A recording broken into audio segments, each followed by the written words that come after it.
আল্লাহর এক বান্দা ছিল নামাজের সেজদায়। আল্লাহ ডাক দিয়ে বললেন, বান্দা তুমি যতই নামাজ পড়ো, যতই সেজদা কর, তোর ঠিকানা জাহান্নাম।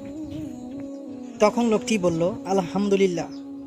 সেটি আল্লাহ শুনে বলল, তুমি তো জাহান্নামে প্রেরণ করবো তোমাকে আমি, তুমি আলহামদুলিল্লাহ বললে, কিসের তোমার এত খুশি জানতে পারি? তখন জবাবে বললেন, বান্দা আল্লাহ, জাহান্নামের মালিকও তুমি, বেহেশতের মালিকও তুমি। তুমি আল্লাহ যদি খুশি হয়ে আমাকে জাহান্নামেও পাঠাও, তাহলে আমার কোনো আপত্তি নেই। তখন আল্লাহ তাআলা বললেন, হে আমার বান্দা, জাহান্নামে তুমি গেলে তোমার কষ্ট হবে, তুমি আগুনে পুড়ে যাবে। তখন বান্দা বলল, আল্লাহ, কষ্ট আমার হবে না, তোমারও হবে।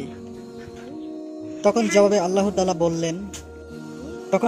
বললেন, তুই জাহান্নামে পড়বি, তোর কষ্ট হবে, আমার কেন কষ্ট হবে? তখন বান্দা বলল, আল্লাহ, যখন একজন মায়ের কোলের সন্তান যদি পানিতে পড়ে যায়, তাহলে কোনো দুনিয়ার মা ঠিক থাকতে পারবে না।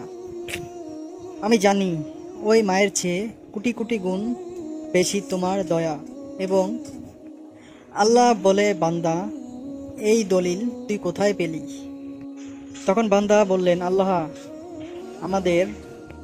আমাদের জাতির পিতা ইব্রাহিম আলাইহিস সালাম তোমার প্রেম বুকে নিয়ে যখন নমরুদের আগুনের চুলায় নিক্ষেপ করা হলো, তুমি তাকে রক্ষা করেছিলেন।